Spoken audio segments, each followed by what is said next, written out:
Olá, eu sou o Cristiano da Veiga, autor do livro Atividades de Interação com Integração de Aprendizagens, uma abordagem de ensinos dinâmicos. E neste vídeo nós iremos abordar acerca das aulas de mediação do conhecimento científico, ou seja, aulas expositivo-dialogadas.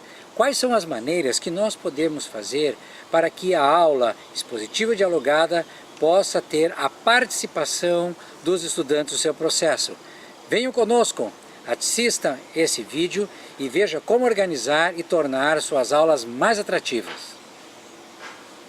A aula de mediação do conhecimento científico, ou também conhecida como expositivo-dialogada, necessita inicialmente ser feito um material para que os estudantes realizem um estudo prévio. A aula expositiva dialogada, ela deve ser organizada de maneira a possibilitar a problematização dos temas que os estudantes já realizaram estudos prévios, por meio de estudos de casos. Os recursos didáticos, por sua vez, necessitam estar alinhados, mas não igual ao material que os estudantes tenham, bem como a necessidade de realização de exercícios durante a realização da aula, na qual o professor instiga os estudantes acerca dos temas abordados, bem como a elaboração de atividades extra-classe para que os mesmos possam então realizar a revisão do conhecimento. A aula de mediação do conhecimento, pelas minhas vivências de mais de 10 anos de ensino superior, observa-se que exige tempo de elaboração para os materiais e o estudo prévio é importante nesta aula. A participação dos estudantes também ocorre de diversas maneiras e isso então possibilita essa interação dos estudantes com os materiais. Pode-se analisar as categorias de uma aula expositiva dialogada por meio de três formas diferentes. A primeira delas é por meio da mobilização dos conhecimentos científicos, ou seja, a relação cognitiva do entendimento entre a teoria e a prática, na formação do uso da linguagem das questões inerentes ao conteúdo. A mobilização de interação social referente ao convívio, como os estudantes se interagem no momento da aula, suas posturas éticas e morais, a volição, a vontade deles participarem.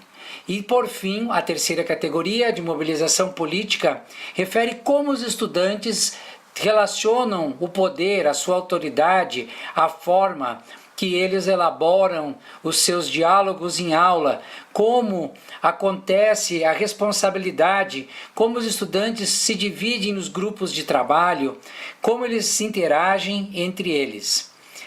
Numa outra perspectiva, observou-se que a mobilização de conhecimentos ela é mais dinâmica quando os alunos têm materiais diferentes dos tradicionais, materiais elaborados apenas como transparências. E isso faz então com que o aluno tenha que trabalhar com o material e também com os tópicos que estão sendo abordados em aula. Em relação à mobilização de interação social e relações políticas, observa-se que alguns estudantes fazem a leitura do material. Estes apresentam questões focadas ao tema. Outros que não fazem a leitura do material procuram a tradicional questão. Não entendi, poderia explicar novamente como isso se faz. Com isso, nós observamos estudantes participativos, grupos de estudantes apáticos e grupos de estudantes indiferentes. A elaboração de textos didáticos como apoio pedagógico auxilia essa participação ativa do conhecimento por parte do estudante.